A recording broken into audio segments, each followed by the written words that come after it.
हाय दोस्तों, मेरा नाम है Namit Agarwal and welcome to my channel Desi अंग्रेज।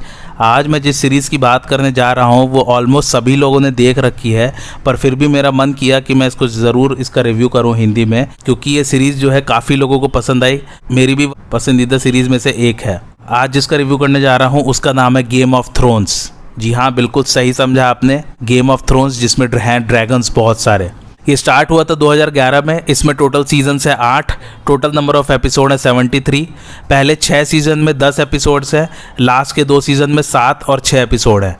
हर एपिसोड की लेंथ 1 घंटा है ऑलमोस्ट, और लास्ट के सीज़न में एपिसोड 1 घंटा 20 मिनट के करीबन लेंथ है। और ये दिखाया गया था 2011 से 2019 तक, टोटल 8 सीज़न थे।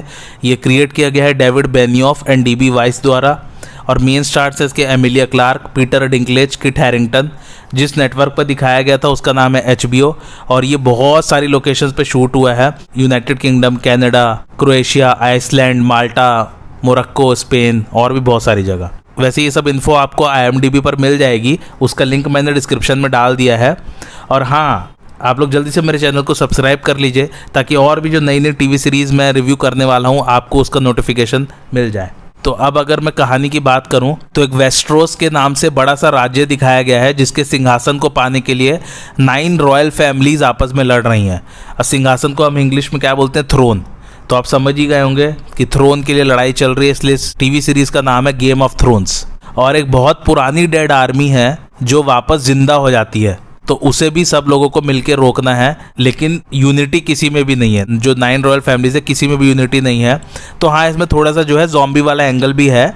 तो ये तो हो गया बेसिक प्लॉट। अब ये जो पूरी सीरीज़ है एक नॉवल से उठाई गई है, पूरी कहानी एक नॉवल से ली गई है, जिसका फर्स्ट नॉवल का नाम था a song of ice and fire. इसके टोटल 5 नॉवल आ चुके हैं और इसको लिखा है जॉर्ज R.R. मार्टिन ने। अभी वो 6th नॉवल पर काम कर रहे हैं और बहुत ही समय से काम कर रहे हैं। कुछ पता नहीं कि कब आएगा वो 6th नॉवल, हम सभी लोग बेसब्री से इंतज़ार कर रहे हैं।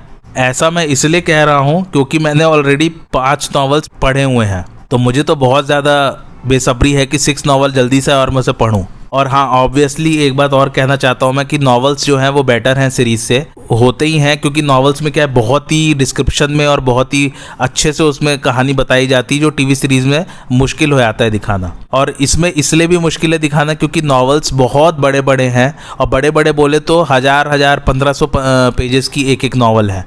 मतलब मैं कहूँ तो एक नॉवल अपने आप में ग्रंथ है, और उसको पढ़ना भी सबके लिए मुश्किल है। इसलिए वो लोग सीरीज़ देख सकते हैं। सीरीज़ अच्छी है, ऐसी बात नहीं है, सीरीज़ बहुत ही अच्छी है और आप लोग बिल्कुल देख सकते हैं, क्योंकि समरी वाइज TV पर दिखाया गया है। और ऑब्वियस है 1000 पेजेस तो खैर बनाकर नहीं दिखा सकते, तो आप देख सकते हैं बिल्कुल TV सीरीज़। और इंटरेस्टिंग रखने के लिए मेन प्लॉट ही दिखाए गए हैं। कहानी फास्ट पेस्ड है, बहुत ही तेज़ चलती है, आप बोर नहीं होंगे। Every episode is like a movie in itself. Her episode आपको ऐसा लगेगा एक मूवी है पूरी अपने आप में, और 1 घंटे की है तो काइंड ऑफ मूवी ही हो गई। अब अगर मैं और आगे कहानी की बात करूं तो ये मिडीवल यूरोप के किंगडम्स या डायनेस्टीज़ कह सकते हैं, उनके बारे में है। ये वैसे तो फैंटेसी सीरीज़ दिखाई गई है, लेकिन जो जॉर्ज R.R. मार्टिन है उनका कहना है कि उन्होंने जितना पॉसिबल हो सके उतना रियल वर्ल्ड जैसा ही दिखाने की कोशिश की है, क्योंकि उनका मानना है कि पुराने समय में राजा महाराजा ऐसे ही शासन करते थे। सभी राजा गद्दी के लिए एक दूसरे से लड़ते रहते थे, और परिवार में भी आपस में गद्दी को लेकर बहुत ही टेंशन वाला माहौल रहता था, और फैमिली मेम्बर्स एक दूसरे को मार देते थे थ्रोन के लिए। वैसे तो आज कभी कोई अलग नहीं है, सेम ही है, और हर कोई एक दूसरे की जासूसी करता रहता था। काला जादू या जिसे ब्लैक मैजिक या विच क्राफ्ट भी कहते हैं, वो सब भी चलता था उस समय। Overall it was not that good of a period as we think it used to be. उतना अच्छा समय भी नहीं था पुराना वाला। अब इसमें जो है मेन 3 स्टोरी आर्क्स हैं, या कह सकते हैं 3 पैरेलल स्टोरी एक साथ चल रही हैं। पहले में तो वही जो वेस्ट्रोस के मैंने कहा कि थ्रोन के लिए 9 रॉयल फैमिलीज आपस में लड़ रही हैं।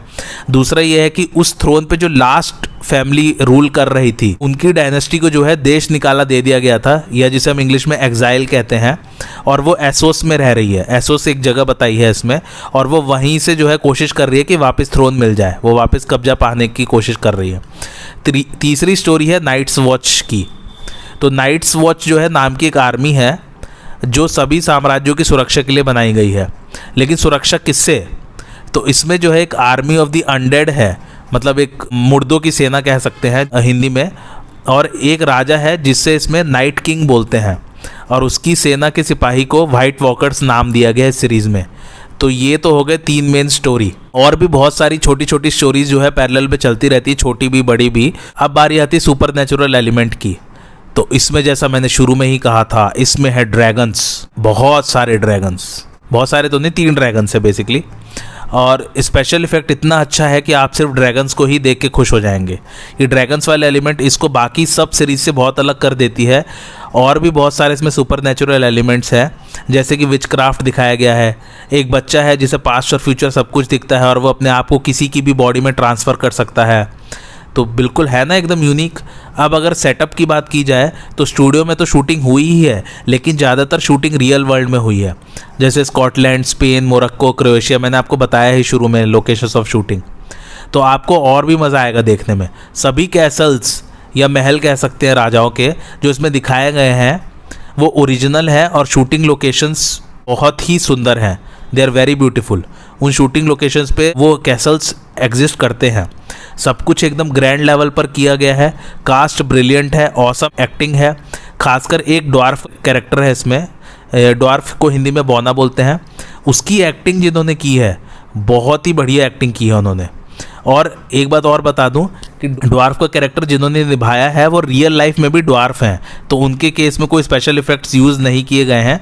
ड्वार्फ के कैरेक्टर में ड्वार्फ को ही लिया गया है। और जो अगर मैं दूसरे स्पेशल इफेक्ट्स की बात करूं तो दे आर जस्ट वंडरफुल। जैसा कि नॉवल में बताया गया है उसे बिल्कुल जस्टिफाई किया है और वैसी ही दुनिया बनाई और दिखाई गई है। एक कंसेप्ट जो और मैं बताना चाहता हूँ वो ये है, विंटर इज़ कमिंग। हर जगह आपको बार बार बोलेंगे winter is coming, winter is coming. तो वो इसलिए कि इसमें बताया कि जैसे अगर गर्मी आती है तो बहुत लंबे समय के लिए आती है, फिर विंटर आएगी तो बहुत लंबे समय के लिए आएगी। तो विंटर में नाइट किंग बहुत पावरफुल हो जाता है, इसलिए विंटर आने वाली और सभी को मिलकर उस नाइट किंग को हराना है। तो इतना सब कुछ कहने के बाद आप मेरी रिकमेंडेशन बिल्कुल गैस कर सकते हैं। जी हाँ, मेरी तरफ से मस्ट वॉच है ये सीरीज़, बिल्कुल देखिए। अब मैं इसके कुछ फैक्ट्स बता देता हूँ। अब तक 90 मिलियन कॉपीज़ बिक चुकी हैं।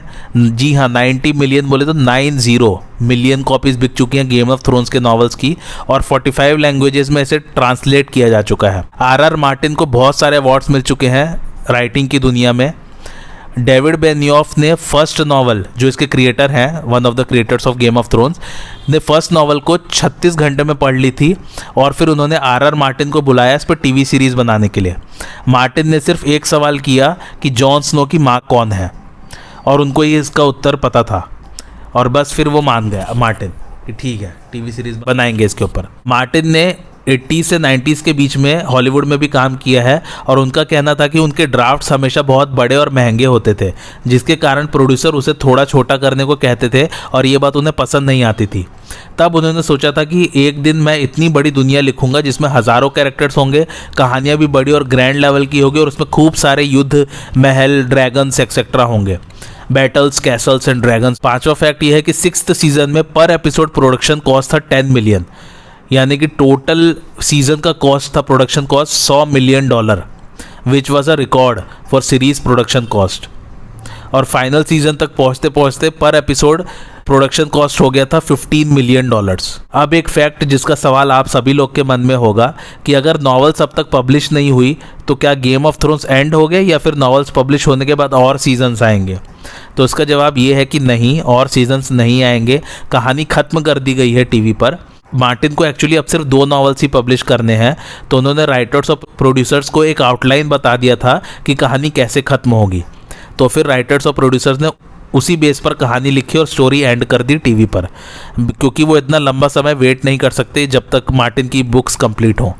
7वां फैक्ट ये है कि आयरन थ्रोन जो है इसमें दिखाया, जो है जिसके लिए लड़ाई हो रही है, वो सच्ची में बनाया गया है, और उसमें गैंडेल्फ की सोर्ड लगी है, जो कि एक कैरेक्टर है लॉर्ड ऑफ द रिंग्स में, तो उनकी सोर्ड लगाई गई है इसमें। 2012 में 160 लड़कियों के नाम खलीसी रखे गए थे यूएसए में, अमेरिका में, because of the character in the show. वो इतना पॉपुलर हुआ था कि 160 बेबीज़ जो पैदा हुई थी लड़कियां, उनका नाम खलीसी रखा गया था। जिसने इसमें ड्वार्फ का कैरेक्टर निभाया है वो असल ज़िंदगी में भी ड्वार्फ है, मैंने पहले ही बताया था खैर आपको, लेकिन उस कैरेक्टर की ना बहुत इंसल्ट हुई है इस सीरीज़ में उनके फादर और नेफ्यू द्वारा। तो वो दोनों जब भी सीन करते थे ना इंसल्ट वाला, उसके बाद वो रियल लाइफ में उनसे बहुत माफ़ी मांगते थे। उन लोगों को इतना बुरा लगता था और वो दोनों शॉक में थे अपने कैरेक्टर्स की स्टोरी लाइन पढ़ के, और वो जैसे ट्रीटमेंट करते थे ड्वार्फ के साथ स्टोरी में। 10वां फैक्ट ये है कि गेम ऑफ थ्रोन्स पहले टीवी सीरीज़ है जो कि आईमैक्स थिएटर्स में स्क्रीन की गई थी। 11वां फैक्ट ये है कि मार्टिन की वाइफ ने उनसे कहा था कि वो उन्हें छोड़ देंगी अगर उन्होंने आर्या या सांसा के कैरेक्टर को नॉवल में मारा तो। वो आप जब देखेंगे तो आपको समझ में आएगा कि ये दोनों कैरेक्टर्स कौन हैं। 12वां फैक्ट ये है कि ड्वार्फ का कैरेक्टर प्ले करने के लिए सिर्फ पीटर डिंकलेज का ही ऑडिशन लिया गया था, यानी कि जो ड्वार्फ हैं उन्हीं का ही ऑडिशन लिया गया था और किसी का नहीं। और फिर उन्होंने बहुत सारे अवार्ड जीते उस रोल के लिए। हर सीज़न जो है एक 10 घंटे मूवी की तरह शूट होता था, क्योंकि हर सीज़न में 10 एपिसोड होते थे, तो वो एक 10 घंटे की मूवी की तरह शूट किया जाता था, और वो भी पूरे साल। अगर मैं एग्जांपल की बात करूं तो सीज़न 5 जो है वो शूट किया गया था 5 देशों में ऑन 151 सेट्स फॉर 240 डेज, जिसमें 166 कास्ट मेंबर्स थे और over 1000 crew members and over 5000 extras. बाप रे, आप खुद ही समझ सकते हैं कि ये कितने ग्रैंड लेवल पे शूट किया गया और कितने बड़े लेवल पे इसकी शूटिंग की गई है और कितना भयंकर प्रोडक्शन कॉस्ट इसलिए इसका रहा है। 14वां फैक्ट ये है कि जून 2014 में क्वीन एलिजाबेथ और प्रिंस फिलिप ने नॉर्दर्न आयरलैंड में सेट विजिट किया था गेम ऑफ थ्रोन्स का। तो क्वीन एलिजाबेथ को ऑफर किया गया था कि वो थ्रोन पर बैठें, पर उन्होंने मना कर दिया क्योंकि उनको किसी भी फॉरेन थ्रोन पर बैठना मना है, भले ही वो काल्पनीय ही क्यों ना हो। Wow, what a fact. 15th fact ये है, इसको पहले फिल्म बनाने की बात की गई थी, लेकिन फिर प्रोड्यूसर्स को लगा कि it will not justify the books, और सही बात भी है, 2.5 घंटे में ख़त्म करना एक बुक को बहुत इम्पॉसिबल सी बात है, तो फिर इसको टीवी सीरीज़ बनाया गया। इसमें जो है वुल्फ्स दिखाए गए हैं, उनको डायर वुल्फ्स बोलते हैं इस सीरीज़ में, वो बहुत ही बड़े बड़े दिखाए गए हैं। उनका साइज़ जो है नॉर्मल वुल्फ्स के साइज़ से 2 गुना दिखाया गया है, तो उसको स्पेशल इफेक्ट से दिखाना पड़ता था जो कि बहुत महंगा हो रहा था, इसलिए उनको बहुत कम दिखाया गया है इस सीरीज़ में।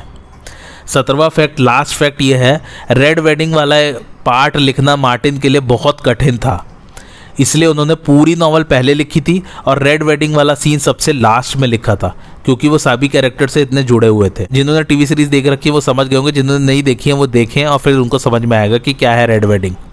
इसकी IMDb रेटिंग की बात करें तो वो है 9.2 और इसको रेट किया है 2 मिलियन पीपल ने, यानी कि 20 लाख लोगों ने, और जब ये शुरू हुआ था तब इसकी रेटिंग ऑलमोस्ट 9.8 9.9 थी। और मेरा रिकमेंडेशन मैंने पहले ही बता दिया, मस्ट वॉच। आप लोगों को और किस किस टीवी सीरीज़ का रिव्यू देखना है मुझे कमेंट करके ज़रूर बताएं, और आज का एपिसोड आप लोगों को कैसा लगा वो भी कमेंट करके ज़रूर बताएं, और मेरे चैनल देसी अंग्रेज को लाइक, शेयर और सब्सक्राइब ज़रूर कीजिए। Thanks for watching.